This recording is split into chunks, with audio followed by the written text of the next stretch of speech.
రూపంలో సృష్టించాడు, కానీ మానవుడు దేవుని ఆజ్ఞను అతిక్రమించి దేవునికి దూరం అయ్యాడు. దేవునికి దూరమైన మానవుని తిరిగి మరలా దేవునితో సమాధానపరచడానికి దేవుడు తన అతిథి కుమారుడైన యేసుక్రీస్తును ఈ లోకానికి పంపాడు. ఆయన ఈ లోకానికి ఏర్పించిన ఆ శుభదినాన్ని జ్ఞాపకం చేసుకుంటూ ప్రతి సంవత్సరం మనం క్రిస్మస్ పండుగ జరుపుకుంటున్నాం. అసలు క్రిస్మస్ అంటే ఏంటి? ఆ మొదటి క్రిస్మస్లో ఆనాటి ఆరాధకులు ప్రభువుని ఎలా ఆరాధించారు, ఎలా మహిమపరిచారు, ఆ మొదటి క్రిస్మస్లో ఏమి జరిగింది, మరి ఈ రోజుల్లో క్రిస్మస్ ఎలా జరుపుకుంటున్నారు, ఈనాటి క్రిస్మస్ సెలబ్రేషన్స్ ప్రభువు మహిమపరిచే విధంగా ఉన్నాయా లేదా, ఈ విషయాన్ని తెలుసుకోవడానికి ఒక చిన్న స్కిట్ చూద్దాం. ఆ స్కిట్ పేరు నాటి క్రిస్మస్ నేటి క్రిస్మస్.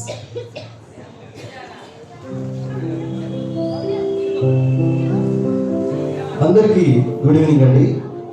నా పేరు ఆండ్రూ. నేను క్రిస్మస్ సెలబ్రేషన్స్ పై ఒక రీసెర్చ్ చేస్తున్నాను. అందులో భాగంగా కొందరిని నేను ఇంటర్వ్యూ చేయబోతా ఉన్నాను.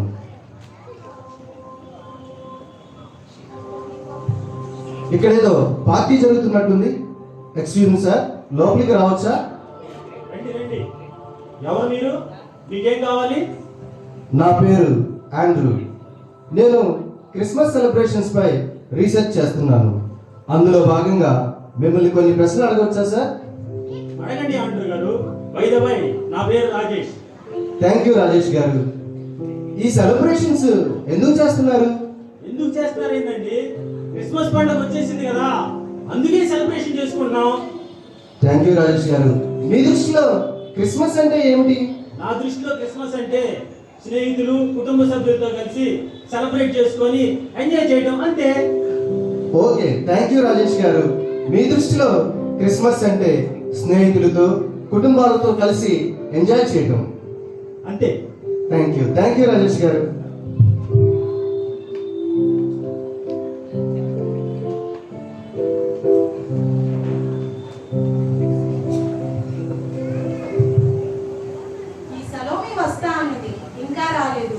ఏం గిఫ్ట్ తెస్తుందో ఏంటో.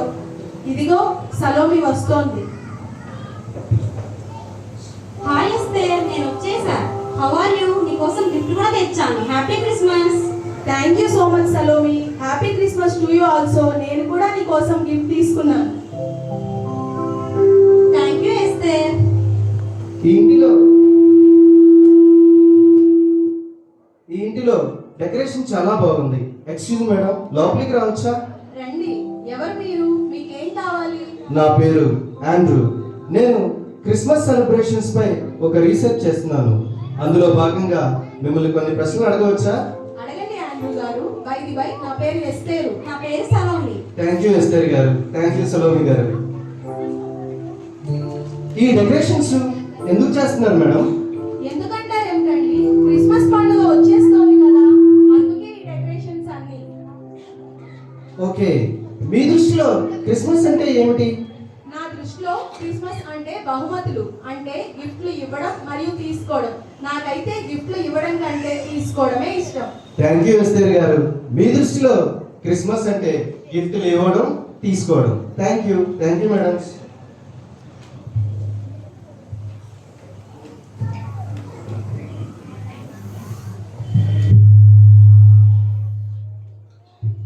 క్రిస్మస్ సీజన్లో గత సంవత్సరం కంటే ఎక్కువగా లాభాలు సంపాదించాలి. ఎవరండి మీరు? ఏం కావాలి? నా పేరు ఆండ్రూ. నేను క్రిస్మస్ సెలబ్రేషన్స్ పై రీసెర్చ్ చేస్తున్నాను. అందులో భాగంగా మిమ్మల్ని కొన్ని ప్రశ్నలు అడగవచ్చా? అడగండి ఆండ్రూ గారు. బై ది బై, నా పేరు the great business man Robert. Oh, thank you Robert గారు. ఇందాక నేను వచ్చినప్పుడు ఏదో సీజన్, లాభం అంటున్నారు, ఏంటండి?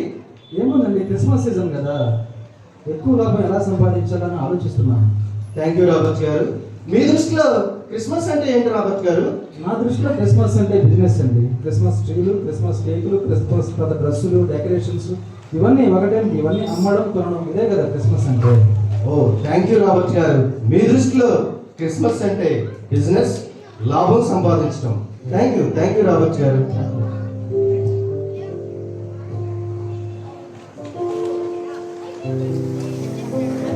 Thank you.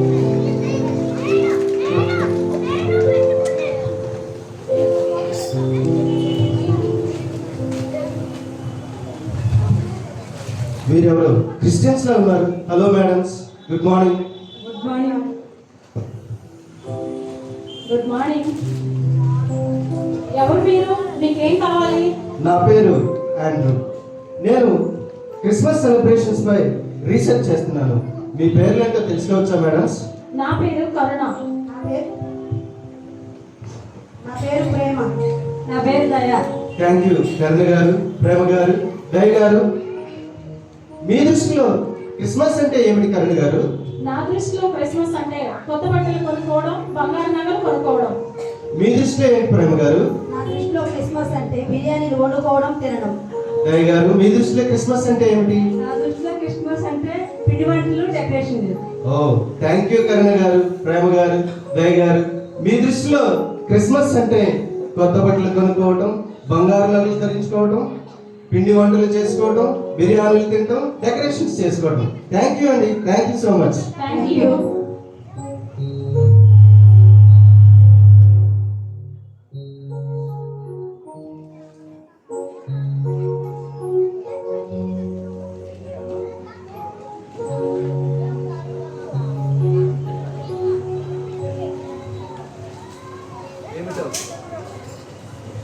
చాలా మందిని ఇంటర్వ్యూ చేశాను.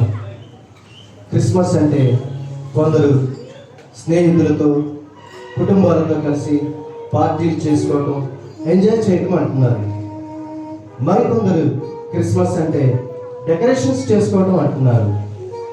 మరికొందరు క్రిస్మస్ అంటే బిజినెస్ చేసుకుని మంచి లాభం సంపాదించడం అంటున్నారు. మరికొందరు కొత్త బట్టలు, బంగారు నగలు, పిండి వంటలు, బిర్యానీలు, ఇలా రకరకాలుగా చెప్తున్నారు. నేను ఇంటర్వ్యూ చేసిన వాళ్ళందరూ ఒక్కరికి కూడా సరైన అవగాహన లేదు. నా మనసు అంతా గందరగోళంగా ఉంది.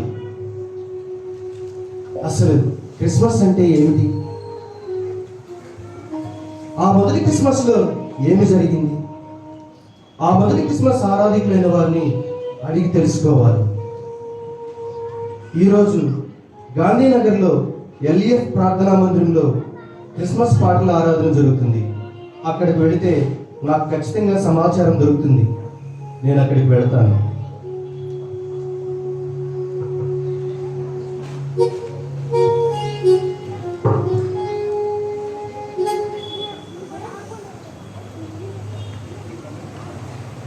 అమ్మా, ఎవరు మీరు? నా పేరు మరియా. యేసు ప్రభు తల్లి అయిన మరియా మీరేనా? అవును, నేనే. మరియ గారు, మిమ్మల్ని కలవటం నాకు చాలా సంతోషకరం.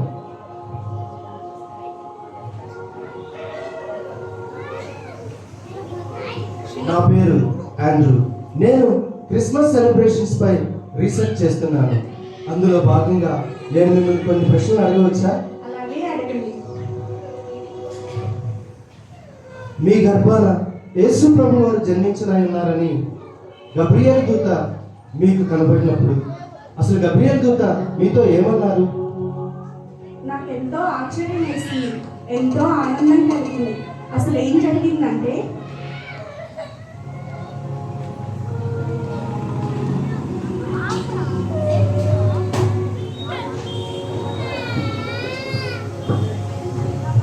దయాప్రాప్తురాలా మరియా, నీకు శుభము, ప్రభువు నీకు తోడై ఉన్నాడు. ఈ శుభవచనం ఏమిటో? మరియా, భయపడకుము, దేవుని వలన నీవు కృప పొందితివి. ఇదిగో నీవు గర్భము ధరించి ఒక కుమారుని కని, ఆయనకు యేసు అని పేరు పెట్టుదురు. నేను పురుషుని ఎరుగున దానిని, ఇది ఎలాగా జరుగును? పరిశుద్ధాత్మ నీ మీదకు వచ్చును, సర్వోన్నతుల శక్తి నిన్ను కమ్ముకొనును. కనుక పుట్టబోవు బిడ్డ పరిశుద్ధుడై దేవుని కుమారుడు అనబడును. దేవుడు చెప్పిన ఏ మాటయు నిరర్థకము కానేరదు. ఇదిగో ప్రభు దాసురాలు, నీ మాట చొప్పున నాకు జరుగును గాక.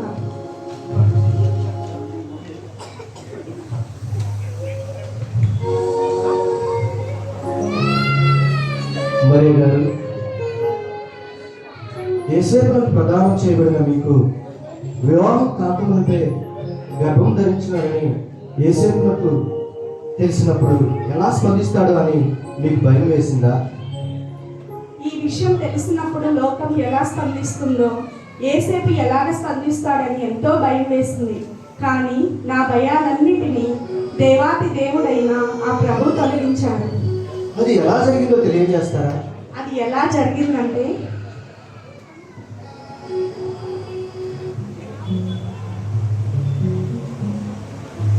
యోసేపు గారు, నా పేరు ఆండ్రూ. నేను క్రిస్మస్ సెలబ్రేషన్స్ పై ఒక రీసెర్చ్ చేస్తున్నాను. అందులో భాగంగా నేను మిమ్మల్ని కొన్ని ప్రశ్నలు అడగవచ్చా? అలాగే అడగండి.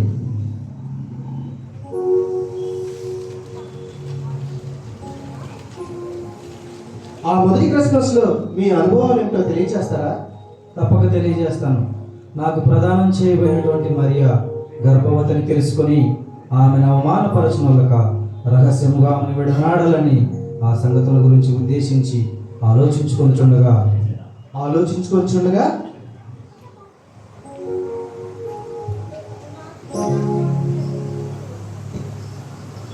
దావీదు కుమారుడైన యోసేపు, నీ భార్య అయిన మరియను చేర్చుకొనుటకు భయపడకుము.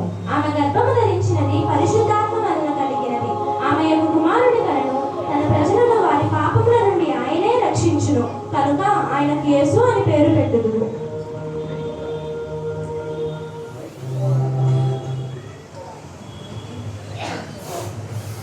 చిత్తం ప్రభువా, మీ దూత ద్వారా ఆజ్ఞాపించిన ప్రకారము సమస్తము చేస్తాను. ఆ తర్వాత ఏమి జరిగింది యోసేపు గారు? ఆ తర్వాత నేను నిద్రమూలుకొని ప్రభువు దూత నాకు ఆజ్ఞాపించిన ప్రకారము నా భార్య అయిన మరియను చేర్చుకొని ఆమె కుమారుని కను వరకు నా కర్తవ్యాన్ని నిర్వర్తించాను. చాలా సంతోషం యోసేపు గారు. బెత్లెహేములో యేసు ప్రభు జన్మించినప్పుడు సత్రంలో స్థలం లేనప్పుడు మీకు బాధ అనిపించిందా? నాకెంతో బాధ వేసింది. దైవ కుమారుడు పరలోక రాజ్యం విడిచి ఈ లోకంలోకి జన్మిస్తే కనీసం సత్రంలో కూడా తలంతో లేదని ఎంతో బాధ కలిగింది. మరియ గారు, మరి మీరేమంటారు? నాకు బాధ వేసింది, కానీ ఇంతలోనే సంతోషకరమైన ఒక సంఘటన జరిగింది. సంతోషకరమైన సంఘటన ఏమిటండి? పశువుల తొట్టిలో పరుండ పెట్టబడిన శిశువును చూడడానికి గొర్రెల కాపరులు వచ్చారు.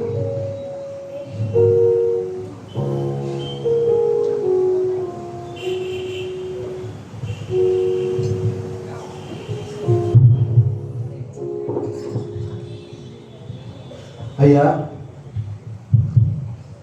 మీరేనా ఆ మొదటి క్రిస్మస్లో పశువుల తొట్టిలో పరుండబెట్టిన యేసును చూచి ఆరాధించిన గొర్రెల కాపరులు? అవునండి, మేమే ఆ గొర్రెల కాపరులం. మిమ్మల్ని కలుసుకోవడం చాలా సంతోషకరం. నా పేరు ఆండ్రూ. నేను క్రిస్మస్ సెలబ్రేషన్స్ పై ఒక రీసెర్చ్ చేస్తున్నాను. అందులో భాగంగా మీ పేర్లేమిటి, ఆ మొదటి క్రిస్మస్లో మీ అనుభవాలు ఏమిటో తెలియచేస్తారా? తప్పక తెలియజేస్తాం. నా పేరు ఆశయ్. ఆ రోజు రాత్రి మేము పొలంలో ఉండి మా మందరాన్ని కాచుకుంటూ ఉన్నాము. అప్పుడు ఏమైంది? నేను చెప్తాను. నా పేరు జబూరుడు. ప్రభు దూత మా వద్దకు వచ్చి నిలిచాడు. ప్రభు మహిమ మా చుట్టూ ప్రకాశించింది. అప్పుడు దూత ఏమంది? నేను చెప్తాను ఆ విషయం. నా పేరు లేవి. అప్పుడు మేము చాలా భయపడ్డాము.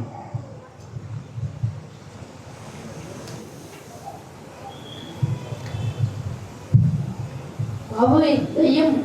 దయ్యం కాదురా, దేవుని దగ్గర నుండి వచ్చిన దూత. భయపడకుడి, ఇదిగో ప్రజలందరికీ కలుగబోవు మహా సంతోషకరమైన సువర్తమానము నేను మీకు తెలియజేయుచున్నాను. దావీదు పట్టణమందు నేడు మీ కొరకు రక్షకుడు పుట్టి ఉన్నాడు. ఆయనే ప్రభువైన క్రీస్తు. దానికి ఇదే మీకు ఆనవాలు. ఒక శిశువు పొత్తి గుడ్డలతో చుట్టబడి ఒక తొట్టిలో పండుకొని ఉండుట మీరు చూచెదరు. జరిగిన ఈ కార్యమును ప్రభు మనకు తెలియజేయించి ఉన్నాడు. ఇంకా ఆలస్యం ఎందుకు? వెళ్దాం పదండి. మనం బెత్లెహేము వరకు వెళ్ళి చూచి వద్దాము.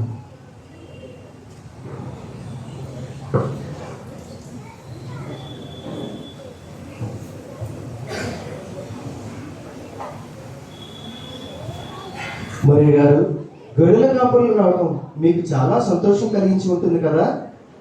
నాకు యోసేపుకు ప్రత్యక్షమైన దేవదూత గొర్రెల కాపర్లకు కూడా ప్రత్యక్షమైనని తెలిసినప్పుడు నిజముగా ఆయన మా ఇమ్మానుయేలని, దేవుడు మాకు తోడుగా ఉన్నాడని ఎంతో సంతోషించాం. మరియ గారు, ఇంకా ఆ మొదటి క్రిస్మస్లో ఏం జరిగిందో తెలియజేస్తారా? ఆ తర్వాత తూర్పు దేశపు జ్ఞానులు వచ్చారు.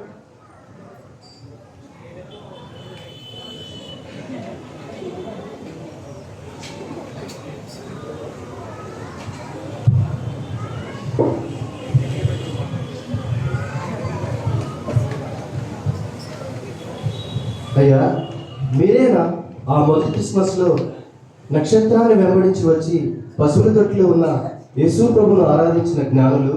అవునండి, మేమే ఆ జ్ఞానులము. మిమ్మల్ని కలుసుకోవడం నాకు చాలా సంతోషకరం. నా పేరు ఆండ్రూ. నేను క్రిస్మస్ సెలబ్రేషన్స్పై ఒక రీసెర్చ్ చేస్తున్నాను. అందులో భాగంగా మీ పేర్లు ఏమిటి? ఆ మొదటి క్రిస్మస్లో ఏమి జరిగిందో నాకు తెలియజేస్తారా? తప్పక తెలియజేస్తాము. నా పేరు మెల్కాయ. ఆకాశంలో అరుదైన నక్షత్రం ఉదయించడం చూసి తూర్పు దేశపు జ్ఞానమైన మేము యూదుల రాజుగా జన్మించిన లోక రక్షకుడిని చూడడానికి బయలుదేరాము. అరుదైన ఆ నక్షత్రం మీకు దారి చూపించడం చాలా ఆశ్చర్యం కదా? అవును, చాలా ఆశ్చర్యమే. కానీ మమ్మల్ని సరైన మార్గంలో నడిపిస్తున్న ఆ నక్షత్రాన్ని వెంబడించడం మానివేసి ఒక బుద్ధి లేని పని చేశాము. మీరు జ్ఞానులు కదా, బుద్ధి లేని పని ఎలా చేశారు? ఆయన దైవ కుమారుడు గనక రాజభవనంలో ఉంటాడని మా సొంత జ్ఞానాన్ని ఉపయోగించి హేరోదు రాజు దగ్గరకు వెళ్ళాము. యూదుల రాజు హేరోదు రాజు, అక్కడికి వెళ్ళటము బుద్ధి లేని పని ఎలా అవుతుంది? మేము చేసింది నిజముగా బుద్ధి లేని కార్యమే. నేను రాజుగా ఉండగా మరొక రాజు ఉండకూడదని 2 సంవత్సరాల లోపు మగపిల్లలందరినీ హేరోదు చంపించాడు. అయ్యో, ఎంత విచారము! ఆ పసిపిల్లల ఆర్ధనాదాలకు, ఆ తల్లుల రోదనలకు కారణం మేమే కదా. మేము జ్ఞానులం అనే గర్వము మాలో ఉండేది. ఆ తర్వాత మరి మీరేమి చేశారు? తిరిగి మరలా నక్షత్రమును వెంబడించి యేసు ప్రభువును చూచి ఆయనను ఆరాధించాము. ఓకే. ఇంకా ఆ మొదటి క్రిస్మస్లో మీ అనుభవాలు తెలియజేస్తారా? ఆయన యూదులకు మాత్రమే కాదు, మాకు కూడా రాజు అని ఆయనకు బంగారం కానుకగా అర్పించాము. ఆయన రాజు మాత్రమే కాదు, నరరూపంలో ఎత్తించిన దైవ కుమారుడిని ఆయన సామ్రాజ్య కానుకగా అర్పించాము.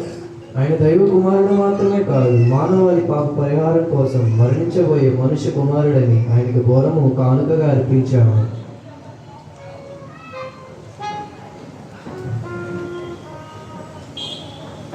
క్రిస్మస్ అంటే ఏమాత్రం అవగాహన లేని ఈనాటి క్రైస్తవ సమాజమునకు ఆ మొదటి క్రిస్మస్ ఆరాధకులైన మీరు క్లుప్తంగా ఇచ్చే సందేశాన్ని తెలియచేస్తారా? క్రిస్మస్ అంటే యేసుక్రీస్తు యొక్క మాటలు హృదయంలో భద్రం చేసుకొని ఆయన యందు విశ్వాసం ఉంచి క్రీస్తును ఆరాధించి దేవాది దేవుడైన దేవుణ్ణి లోకానికి పరిచయం చేయగలరు. క్రిస్మస్ అంటే క్రీస్తును ఆరాధించి మన చిత్తమును ఆయనకు లోపరిచి రహస్యముగా కాక బాహాటముగా ఆయన అంగీకరించి ఆయన చేతిలో వాడబడే సాధనములుగా ఉండటం. క్రిస్మస్ అంటే పరిశుద్ధాలంకారములు ధరించి ఆయనను స్తుతించి ఆరాధించడం. క్రిస్మస్ అంటే మన భయాలన్నింటినీ విడిచిపెట్టి ప్రభు మాటలు యందు విశ్వాసం ఉంచి ఆయనను ఆరాధించడం. క్రిస్మస్ అంటే కన్నవాడిని గురించి విన్నవాడిని గురించి అందరికీ చాటి చెప్పడం.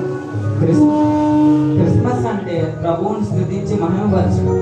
క్రిస్మస్ అంటే మా సొంత జ్ఞానంతో దేవుని కమ్మునలేమని గ్రహించి ఆయన వాక్య ప్రకారం అనుసరించి నడుచుకున్నాడు. క్రిస్మస్ అంటే ఆయన పరిపూర్ణమైన అధికారములకు లోబడి ఆయనను ఆరాధించడం. క్రిస్మస్ అంటే మన గర్వానికి స్వార్థానికి చనిపోయి ఆయన గర్తింపులకు లోబడటం, మన జీవితాలను మార్చుకోవడం. శ్రీయేసుడు జన్మించే రేయిలో, శ్రీయేసుడు జన్మించే రేయిలో, నేడు పాయాక బెత్లెహేమయూరిలో, నేడు పాయాక బెత్లెహేమయూరిలో, కన్యా మరియమ్మ గర్భమందున, కన్యా మరియమ్మ గర్భమందున, ఇమ్మానుయేలనడి నామమందున, ఇమ్మానుయేలనడి నామమందున, గుల్లలు జ్ఞానులు ఏతించిరి, మృగి బంగారు బోళములర్పించిరి, గుల్లలు జ్ఞానులు ఏతించిరి, మృగి బంగారు బోళములర్పించిరి, గుల్లలు జ్ఞానులు ఏతించిరి, మృగి బంగారు బోళములర్పించిరి, సమర్పించదమా మనము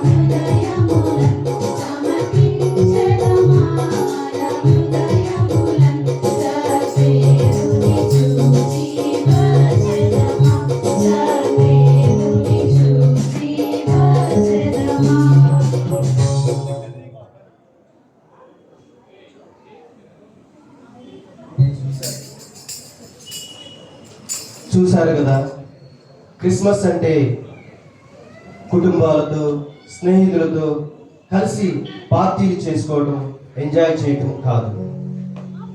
క్రిస్మస్ అంటే డెకరేషన్ చేసుకోవడం, గిఫ్టులు ఇచ్చుకోవడం కాదు. క్రిస్మస్ అంటే బిజినెస్ చేసి లాభం సంపాదించుకోవడం కాదు. క్రిస్మస్ అంటే కొత్త బట్టలు కొనుక్కోవడం, బంగారు నగలు ధరించడం, బిర్యానీలు, పిండి వంటలు కానే కాదు. మరి క్రిస్మస్ అంటే ఏమిటి? క్రిస్మస్ అంటే క్రీస్తు ప్రభువుని ఆరాధించడం, క్రీస్తు మన హృదయాలలో జన్మించడం. క్రిస్మస్ అంటే పాపం నుండి విడుదల పొంది రక్షణ సంపాదించుకోవడం. హాయ్ లోకమా ప్రభు